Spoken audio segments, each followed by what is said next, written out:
Okay. Hello, everybody. Thank you all for our current or our, I guess this is January Fax Connection call with ACTE for our Fax Division. Before we get started, I do want to introduce myself. I am Karen Davis, our representative or vice president for Fax Division for ACTE. I hope all of y'all are having great weather in Oklahoma. This is our second day out for snow. So that's why I'm looking beautiful. We are out again for tomorrow. But I want to give you a couple updates. Next week, we actually are having another Fax Connection call. It is on February the 5th, and it is at 6 p.m. I'm actually the host, and the topic is teacher to teacher conversation on how we get students excited about becoming fax teachers.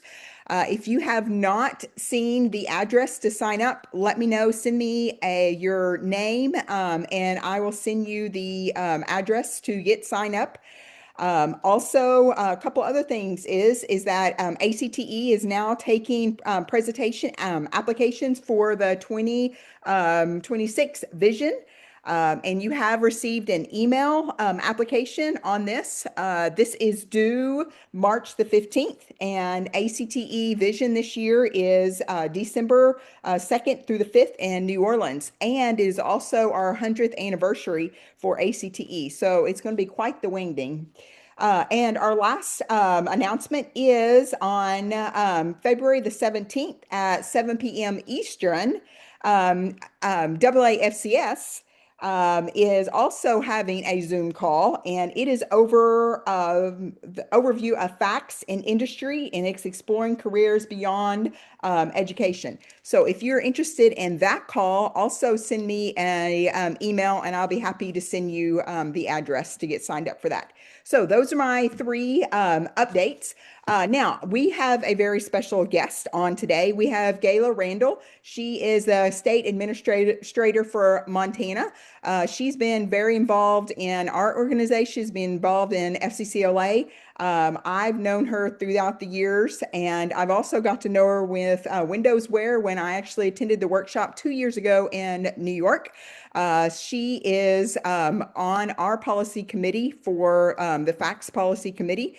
She represents the FCS EA representative. So I'm going to throw it to her, and here we go. It's Awesome. yours.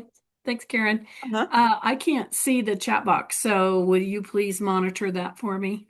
I would I sure can. we appreciate it. Thank you.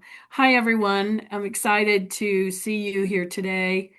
This is a passion of mine, the area of textiles, apparel, interior design. I think it's an area that has kind of struggled, and I was really excited when Karen asked me about kind of doing a what's up with textiles education and what is it? And because we seem to get some messages that it's not important any longer. We don't need to teach a skill set like sewing, which is actually called fabrication by the industry, and so.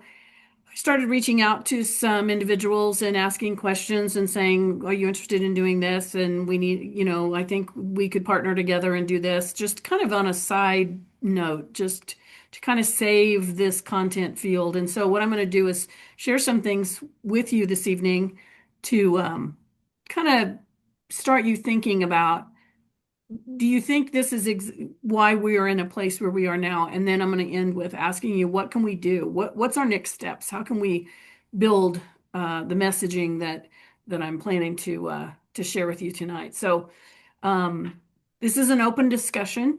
I'm going to share some of my opinions more than anything based on work that I've done since about 2015, when I first worked with Windows Wear, which I'm not going to mention necessarily the story of how that worked, but basically it was at a conference, and I just went up to Mike, who was the founder of Windows Wear, and I said, "Tell me about what you're doing, and you'll hear more about Windows Wear later." And then I said, "Have you ever thought about doing a professional development in New York City for fashion?" And he's like, "No, I haven't." And I said, "Well, I think maybe you should." And I took some teachers the first year from a different state that I was working in, and it all just kind of came to what we have now.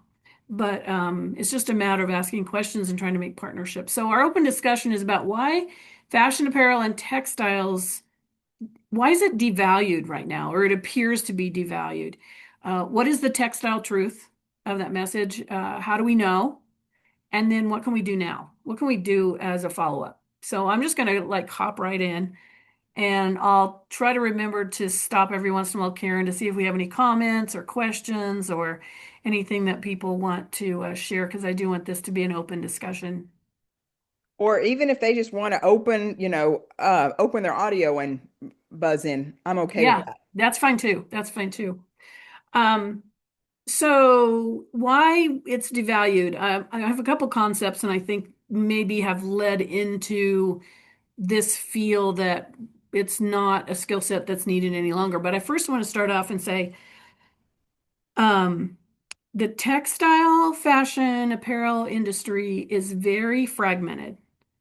It's very global in nature, and everyone has a piece and part to the industry. There's trade associations, but there's not one trade association that kind of is the umbrella for all. A lot of the brand houses in the manufacturing and the mills that existed in the past and exist today are family owned. They're smaller in size. They meet the needs they have for themselves and not necessarily thinking about the larger picture like we are. So when it comes to looking at this industry, there's really not nobody at the pinnacle. You know, if this is the industry, it's shaped like a triangle. There's nobody at the top that can talk on behalf of the industry. So trying to put pieces and parts together is what I'm doing today. And I'm interested to hear what you think. So why I think there's a concept that I think maybe has led to this feeling that we as textiles teachers, FCS teachers, this field is considered devalued. So I want to share a little bit of history, and because it builds up to where we are today. So we know as far back as 6000 BC in Turkey, they found wool textiles that were woven. So we know that manufacturing of clothing is ancient history. We know about 700 AD that in the United States, we know there were some American Indians who were growing and weaving cotton into cloth. They found remnants of that. And beginning around 400 BC to 1500 or AD, excuse me, 400 AD to 1500 AD, we know water power was harnessed and used to expedite, and I use that term loosely, the process of weaving. So what does this tell us? This is an old industry, and it's always been highly human labor intensive. And so keep that in mind. The next bit of history I want to share with you is about it happens in the United States, and it's more current when you're considering ancient history.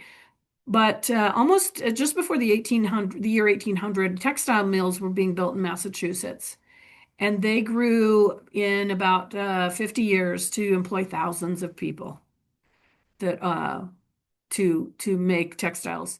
In about 1900, so about 100 years later, White Oak Cotton Mills was constructed in North Carolina, and within 3 years, it was the largest manufacturer of denim in the world. In the United States, when we looked at manufacturing as a industry, three of the first five manufacturing companies were textiles mills. And I actually have pictures at the bottom of the page going from the left to the right. Slater Mill was started in 1790, and it's in Rhode Island. It was in Rhode Island.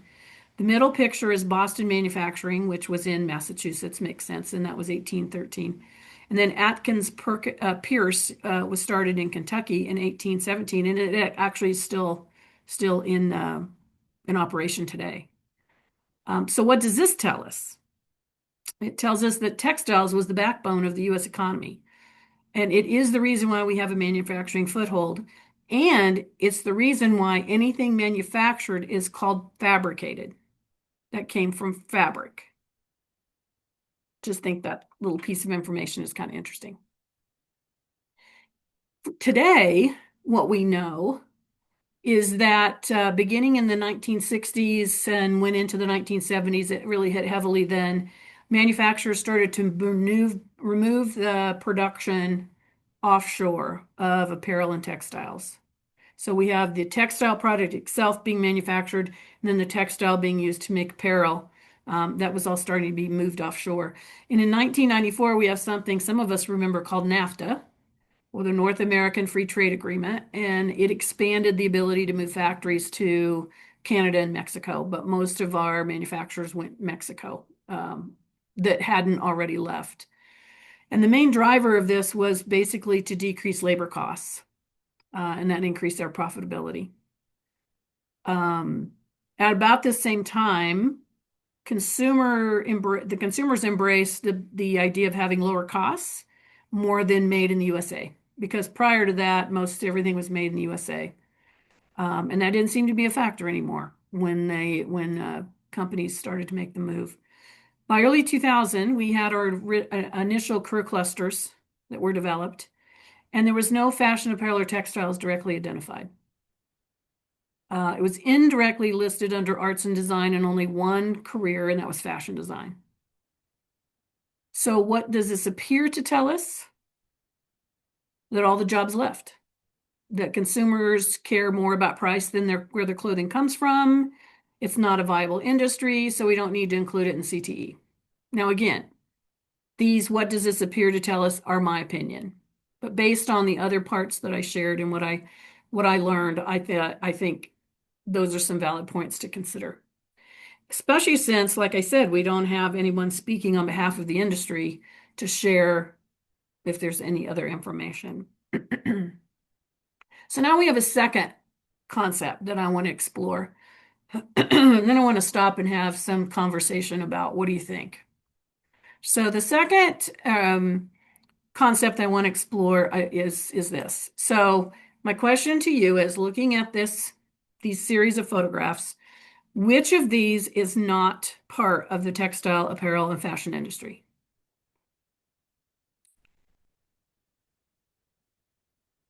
They all are, aren't they? Yeah, they all are. Yeah. So looking at the way careers were embraced after the year 2000, we know that this area was limited to fashion design.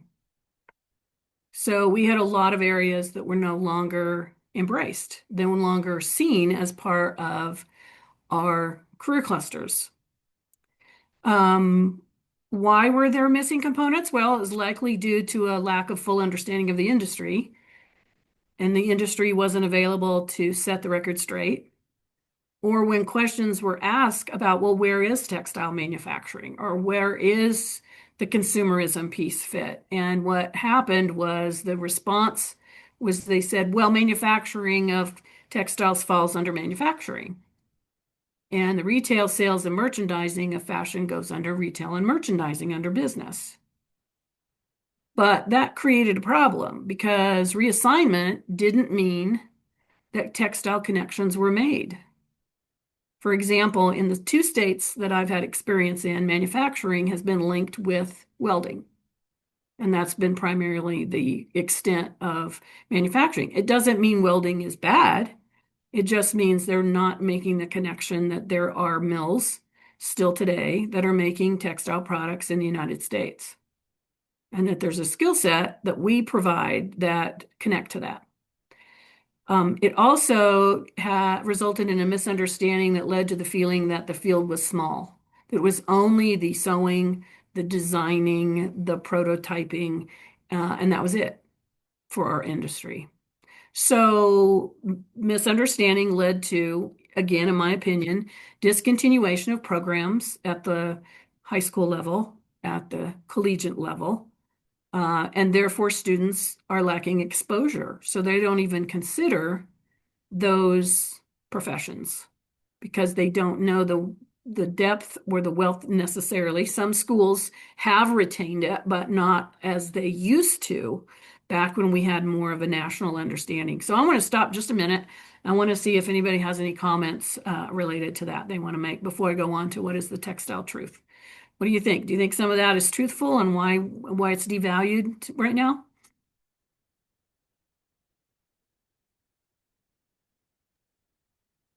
I totally agree with everything you just said. along with, I don't think students, along with teachers, um, our current FACS teachers are not informed and they don't understand the industry themselves. And it's not all about the sewing. And those who do teach it, they think that. And those who do teach it don't, they think it's about the sewing and they don't want to teach it. Some of those don't want to teach it because they think it's the sewing and they're afraid to learn how to sew. So, Hmm. Yeah. that's Anybody else? Yeah, I was going to similarly talk about just the misunderstanding, not only with the students and the parents, not only with fashion design, but in the department altogether. This is my first year, or excuse me, my second year coordinating the team at my high school. And although I teach fashion design, there's a ton of misunderstanding, not only with fashion and the careers and the alignment and all of that, but with the entire department, as far as like getting the general, like the parents and the community members to understand what goes on in the classroom, I suppose. Yeah. Okay, thank you. Anybody else? We'll do one more.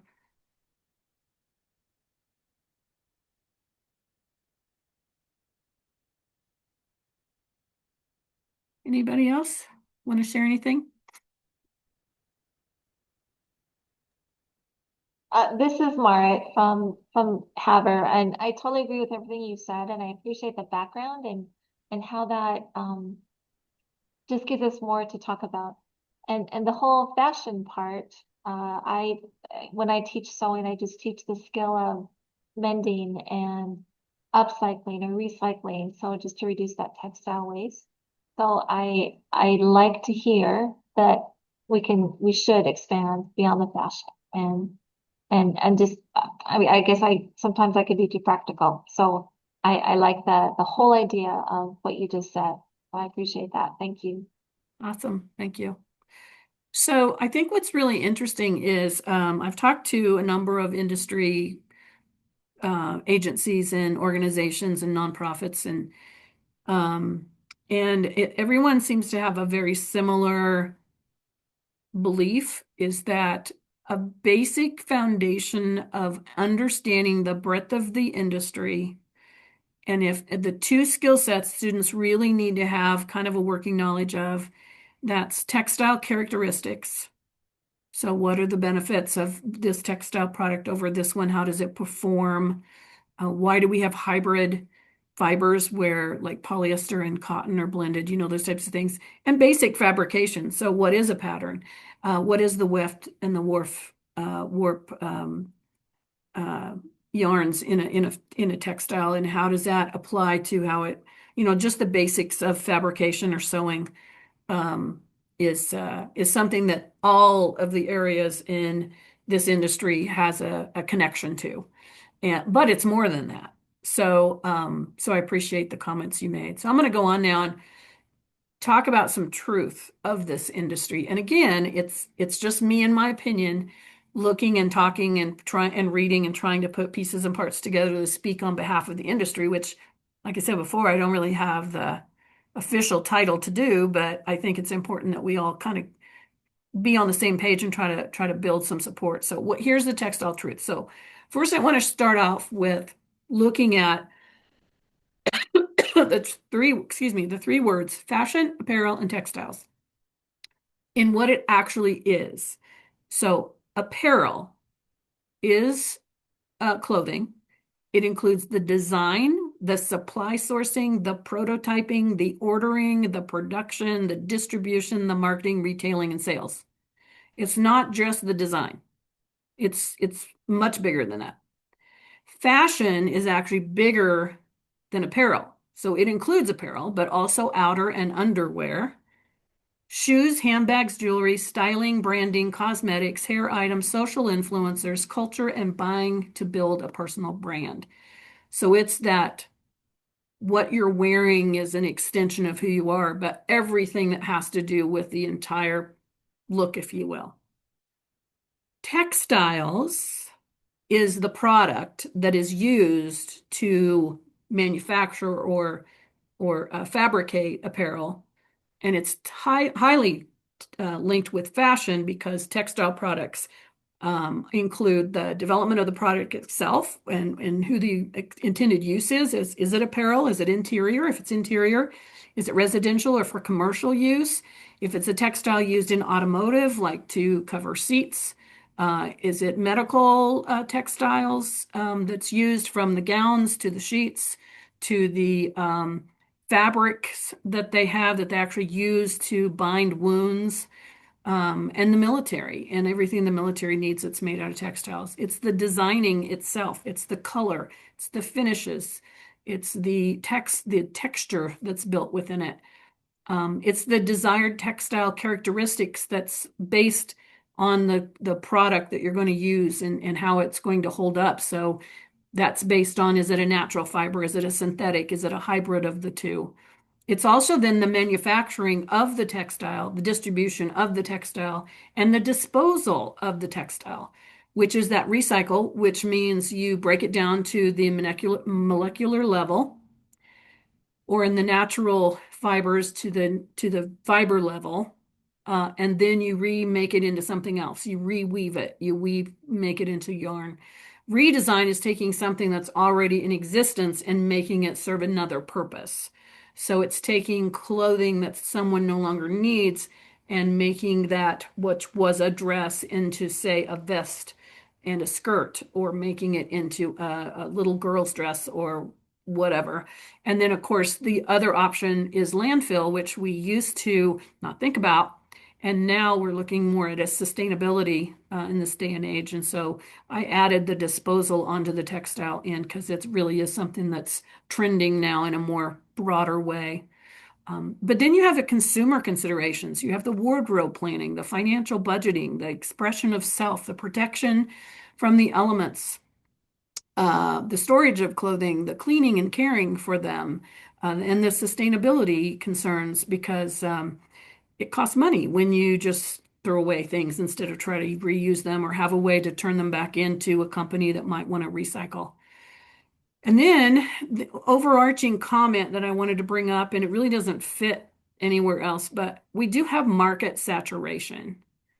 If you need a pair of jeans, you can find a pair of jeans in probably about every fabric of clothing store you have available to you, if it's a co-op or if it is a higher brand type clothing store or department store. So if it's found everywhere, again, my opinion, then it's not really a thought that it's a need, right? Because I can find it anywhere. It may not be the brand I want or the fit I want or the style I want, but I could find a pair of jeans. So I think the market saturation has people think, well, if I need a pair of jeans, I'll just run over to the store and it'll be there. So then that is misunderstood as, we don't need anybody doing this work because it's in existence and there's a saturation. So it's not a thought, in other words, a conscious thought like other areas. Just again, something to think about. And then there's a group called AFOA, Advanced Functional Fabrics of America, that I've talked with and helped them determine some things that we could do to maybe partner as FCS. And they actually came to these decisions. This is on the left-hand side, that there's a disconnect in career and technical education, that the textiles legacy really is not represented in CTE schools. It's not connected to the full breadth of the industry. Textiles falls under family consumer sciences, or originally home economics. But this is a complex situation because in CTE, we're only identifying and embracing the fashion design piece and not the full piece, which there were some individuals who were working at the national level to try to get a family consumer sciences career cluster, which is very multidisciplinary, goes across all content and CTE fields. And this would have been one of those fields that could have fit under this multidisciplinary thought of, yes, we have part of manufacturing. Yes, we have some retail marketing. Yes, we have human services when we're considering the needs of individuals that might have a feel issue, where they can't have certain clothing against their bodies because it's just it's not it, there's a feel to that that's discomforting to them. So they need to have, say, 100% cotton fabrics, or they need to have organically grown fabrics and only organic dyes because they break out and that sort of thing, which kind of blends over into the medical world. But we don't have that. So what does that mean? That means that we have to be cautious, and we have to be strategic in how we're able to move forward. So I'm going to stop right there just a minute before I go on to some actual more information that AFOA put together. Again, comments, thoughts about the way of looking at some of the challenges that we have?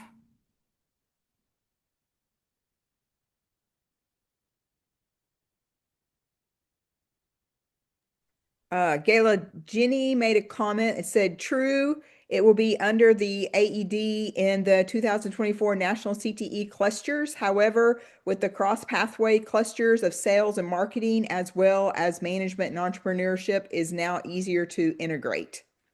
Yes, very, very good. However, how do we do that?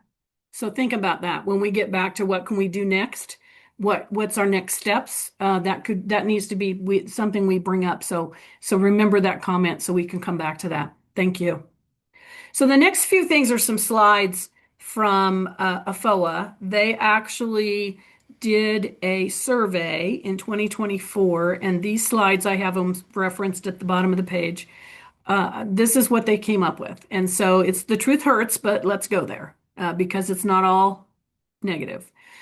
So we have been in a trade deficit in the textile. Now we're just talking about textiles now. We're not talking about fashion design. We're not talking about fashion. We're just talking about the textile product itself, the weaving and manufacturing of textiles. We've been in a trade deficit growing since 1984. You can see the chart on the right-hand side. Our exports have pretty well stayed the same since 1984, but we've imported a lot. In fact, 97% of the textiles and apparel we have today is imported. So that mentions the top three sources of our imports: China, Vietnam, and India. And that's what they found in 2024 when they did their survey. We also found out, I'm starting on the left-hand side, that there's been a decrease in the economic impact, or the GDP, the gross domestic product, since 2020, since 2002. The textile industry value was 41.7 billion, and it decreased 32% to 28.1 billion. So we have decreased on the amount of textiles we've manufactured, and we're importing more than what we're exporting. However, the bottom left says apparel manufacturing subsector is the only textile industry subsector to experience steady decline over the past 20 years. So the apparel manufacturing decreased, but that doesn't mean the other areas decreased, just clothing. So the reason I have a big arrow there on the right-hand side is I want you to show this is where we're starting to see the benefits, the positives. Two textile industry subsectors experienced growth in 20 years, from 2002 to 2020. And that was the textile product mills that we did have had an increase. And the textile adjacent industries had an increase. And textile adjacent are not the textile itself being manufactured, but it's the makers of the parts that are used to repair looms. It's the sewing equipment that are used. They saw an increase. The product that go along with, like the dyes that were needed to dye a product, they increased, which is a example of, if those things are increasing, then obviously textiles is increasing because there's more use, there's more purchasing of those textile adjacent items, which wouldn't happen if you weren't having an increase in textile use, in textile manufacture. So they did find that in 20 years. So it's not all negative.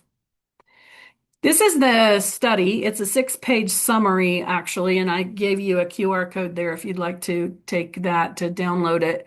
Most of the slides that you'll see here are found in that particular document. Um, so I wanted to share that with you. There was over 50 interviews and over 40 surveys. They actually visited 12 manufacturing sites all across the United States to find out what some of the results are. So you've already seen a couple slides, so I'm gonna share with you a few more. This is a breakdown of the industries. They actually went to fiber fabric equipment manufacturers. They went cut and sew. That's what the manufacturers are called that are making clothing items or apparel related items. The education and training organizations were included. So these are the individuals who would train workers or offer workforce support, commercial brands and Department of Defense, and then R&D or research and development. So that's where new products are being developed. But under the right-hand side, again, with the big blue arrow, we already know that 3 of the first 5 manufacturing companies in the US were textile mills, which means the reason we had a platform in manufacturing and we're such a strong manufacturing country in our history is because of textile manufacturing. But the last 3 are the ones I want you to note. The US now is the second largest exporter of cotton fibers and synthetic fabrics across the globe. The U.S. is a key supplier of functional products for the military. There's something called a Berry Amendment. We'll talk about that in a minute, which has been leading that. And global textile industry more than doubled between the last 2 decades and stands today at nearly $1 trillion a year. And we still have a part of that. Our textile GDP used to be at 3%, meaning the economy we have is based on different industries. And it used to be textiles itself was 3% of the GDP. We're 1% of the GDP. Yes, we went down, but we're still 1% of the GDP. We still impact the gross domestic product in the United States. And as we said before, our value is $28.1 billion in the United States. And this breaks down in the different color codes in the pie chart of its footwear, textile mills, apparel manufacturing, and other products that aren't just textiles, but other things textiles are made into. So we still have a platform. Now, what's I think really interesting on the right-hand side is one of the things that the new career cluster, modernized career clusters did is they based their decision on the NAICS codes, which is North American Industry Classification System. I can never remember that. I read it off the slide. But this is the codes that a FOA pulled to get the data that you are seeing. I don't know how many of those codes were pulled when the career clusters were developed. I don't know that. But what I think what is noteworthy is look at all the codes that are still being used in the United States. A lot of them. We also know, based on this study, that we have just over 17,000 industry establishments. That's what they called it. That's mills, that's manufacturers of other products in the United States. And it divides it up by in the top right, the establishments. California has the most. And you see them all listed there. The volume of sales, which I think is really interesting across the bottom. So even though Georgia only has 810 establishments, they're the top sales, which is $4.8 billion in sales a year. So that shows we do still have manufacturers. We still have establishments in the United States. And the thing I wanted to show you with this, which I think is really interesting, is AFOA divided up the country into regions. And this is the number of employed people in the textile industry by region. And they've color coded them here. So the graph or the illustration, I guess, actually it was put together to say, like, let's look at the orange area. That orange area in the middle of the United States used to have 16,518 people working in the industry, and now they have 12,729. So the point was it's going down. I'm not looking at it this way. I'm looking at there's 12,729 people working in the industry in that region. And you can see in the green, the bottom few states, the southern states there along the coastline, they have 111,000 people working in the industry. So you can really see how we still have people working in the industry. Now, the point I wanted to bring up in this slide also, and you can see the dark blue arrow, is education and training is vital regardless of where it is located. As we know, individuals move all around the United States for jobs. And so all post-secondary programs are important. All training programs are important regardless of where they are, even if the establishments aren't there. But if you go back to the last slide, there's establishments all the way across the United States. So there is value in having the background, having an understanding, and realizing we have people working in this industry all across the United States. It's all just not in New York City, or it's not just in Georgia, or it's not just in California. So if you look at the actual makeup of the workforce, this gives you a little bit more information. Well-paying jobs, the number one skilled labor job is a machine operator, which is usually a high school graduation and training. It might end up being some type of a certification or maybe a 2-year degree with all of the advanced technology that is kind of coming into play in the establishments now. But I just wanted to throw this up there to show you this isn't a matter of not having a decent income. There are jobs. And the other piece I wanted to mention too is FOA found out that they have a large number of individuals getting ready to retire, 5 to 10 years out. They're getting ready to retire from the textile manufacturing area, and they are nervous because they do not see people who are interested or know the background basics of textiles. And that's why they reached out to try to partner with Family Consumer Sciences, and in particular, they're working right now with FCS on a credential. So there'll be a credential that would be established. That's in its infancy. So then there's the Berry Amendment.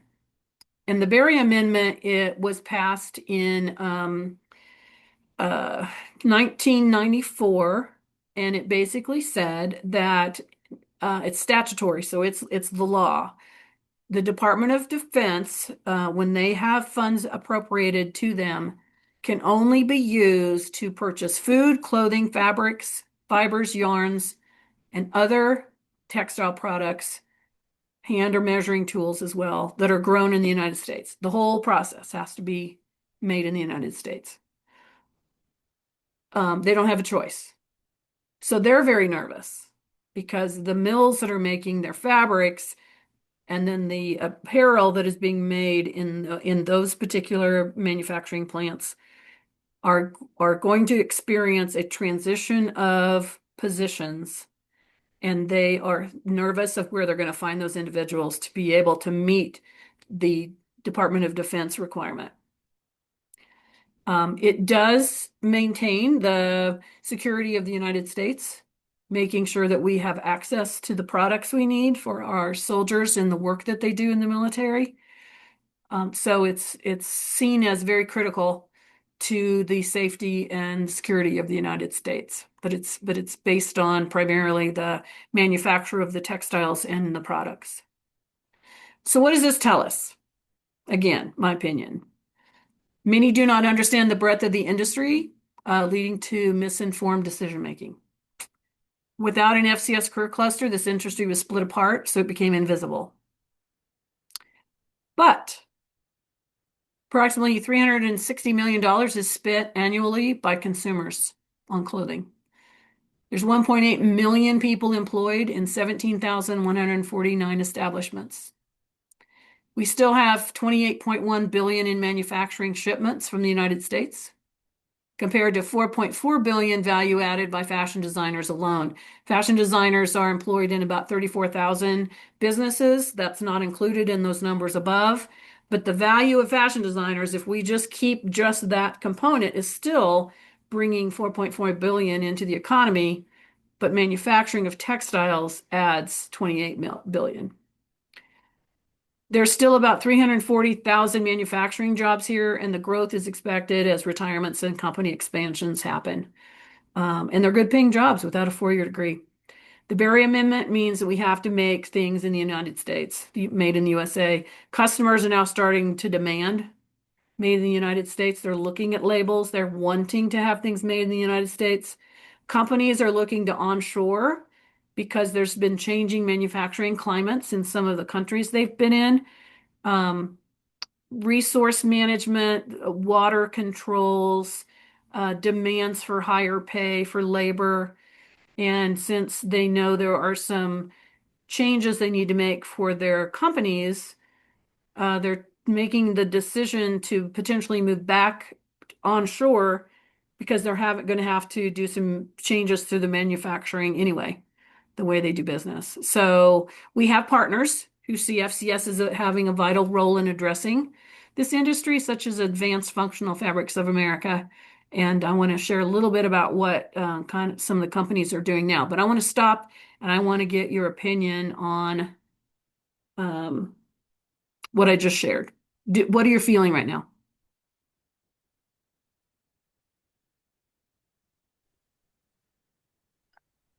Well, when they took away the fade pathway, it did split up the FCS cluster, and it's going to become invisible because all of our pieces have been, you know, sent out to other clusters. And so we worked so hard in Kansas to get our own petal on the cluster, on the sunflower, and then it's been there for, I don't know, 6 or 8 years, and now they've taken it away again. Mm-hmm. So I find it very frustrating that we constantly fight that battle. I don't know, Mm-hmm. just irritates me. But Lorelai, what do you feel about the numbers? What are the numbers telling you? Is that making you Well, feel better? yeah.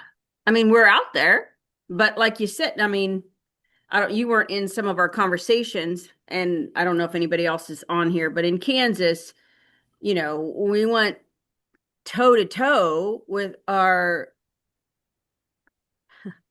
KSDE, Department of Education, and they wouldn't listen to reason.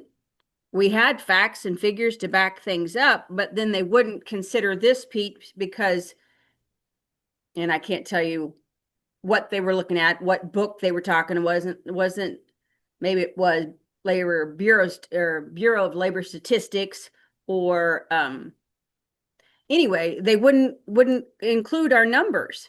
And so we tried to say and show what Kansas had to offer and how many jobs that created, from band uniforms being created here to K-State and their, uh, astronaut technology, NASA stuff that's going on, and all those, and we got Okay. absolutely nowhere.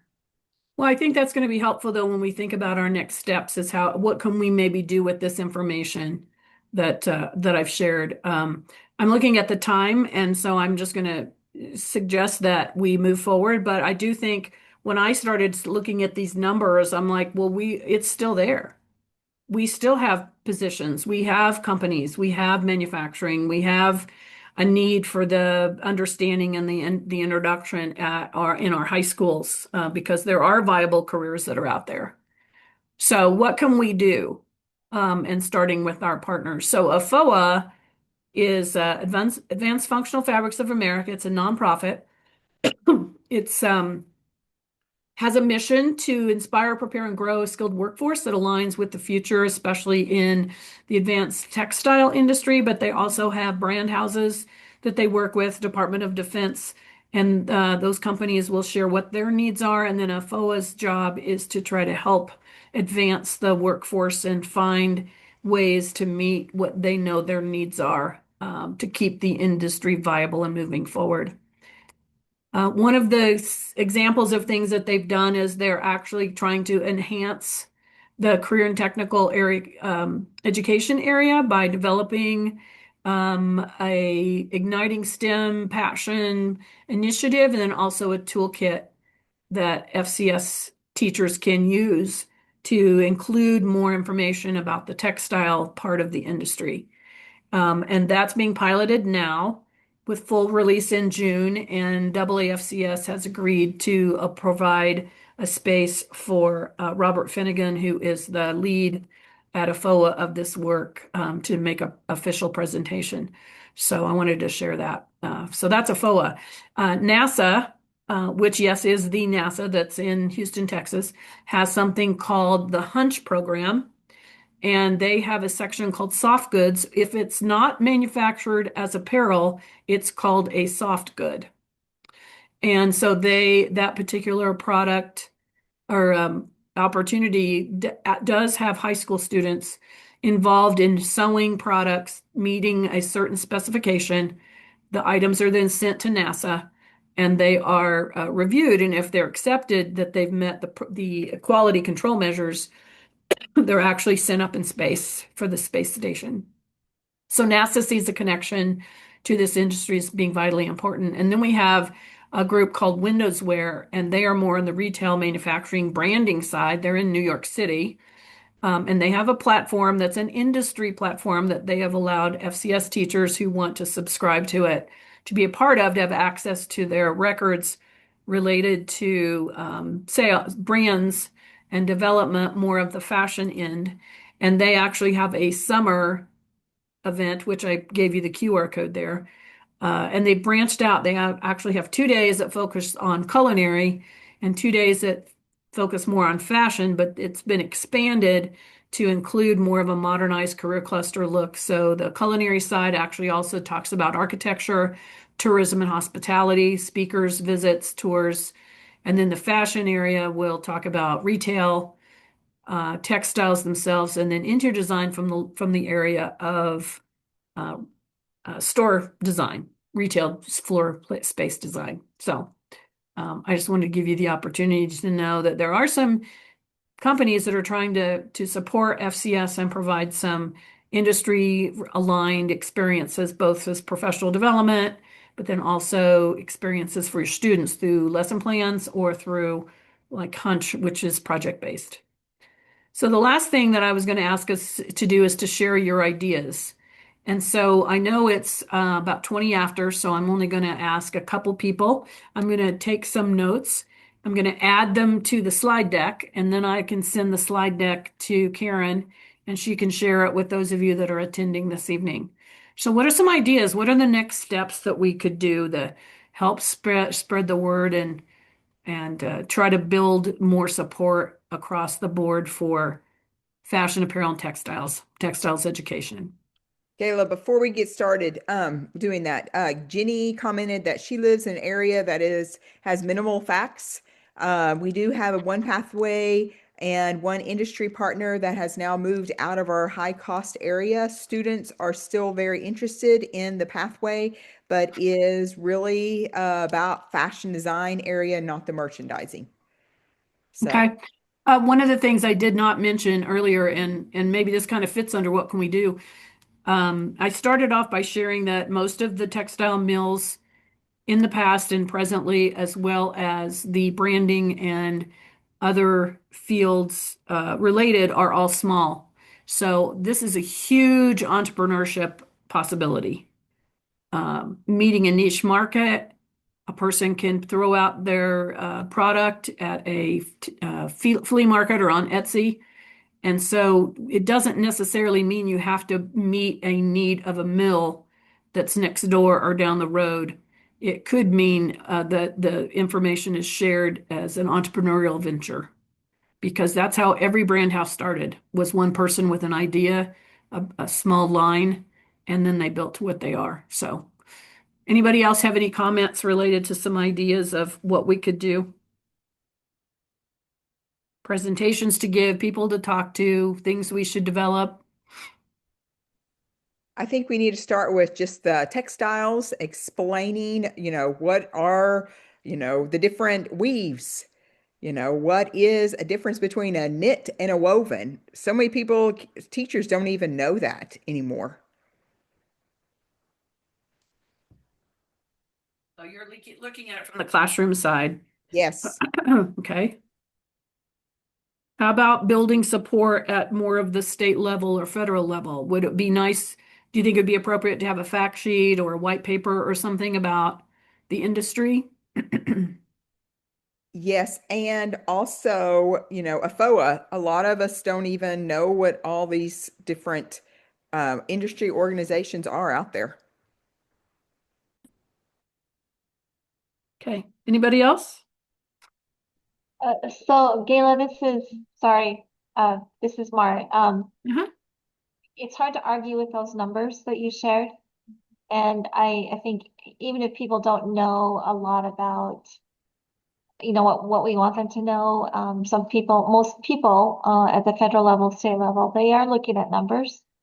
So, I mean, I just appreciate what you did with that. And then just stretching that to, not stretching it, but just proving that that career path is necessary and it's growing. And, I just was reading somewhere where there's not a lot of support for FCS wherever they're at, but just being bold and just sharing numbers. I mean, I think we can be really strong with opinions as well, and that's important because you want to show that passion.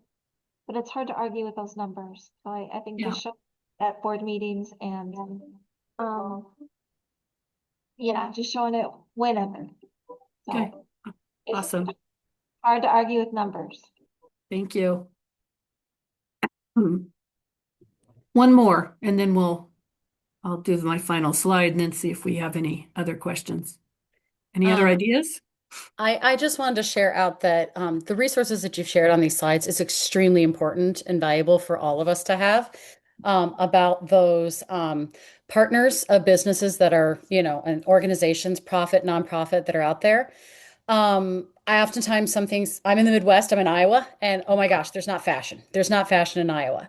I think we need to be kind of looking at what college programs, post-secondary opportunities are out there.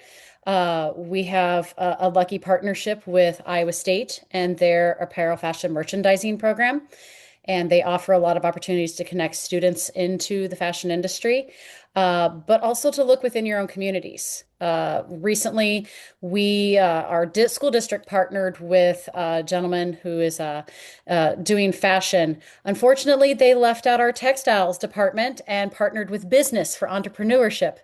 And he has pointed out and noticed that he has great students in his classes, but none of them know how to sew. And I'm like, been raising my hand over here trying to get them in. So I think we still need to just continue to speak up.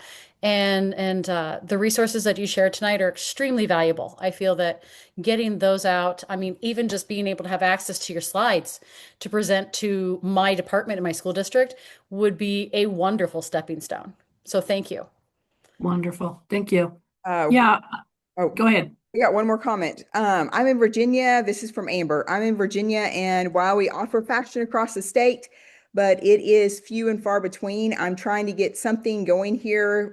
Fairfax County does have an excellent fashion design program. I wish I could replicate it where I am. So that's from Awesome. Amber. Thank you. Well, you can continue to send Karen some suggestions, and Karen and I can talk together. I love this quote because even though people say there's not an industry and there's no need, I have nothing to wear today, is what almost everyone says every day. So there's always going to be a need for textiles because we can't make clothing without textiles. We're continuing to change things with the textile products to reflect the needs of the community. And so with that, I'm going to end and say thank you very much for letting me share this. And if anybody has any last comments, please do. Otherwise, I'm finished, Karen. So. Well, thank you very much. Does anybody have any other comments for Miss Gayla? And everybody's coming on and saying thank you to you. Yes, So- thank you so much. Wonderful information. Awesome. Thank you very much, everyone. Have a good evening.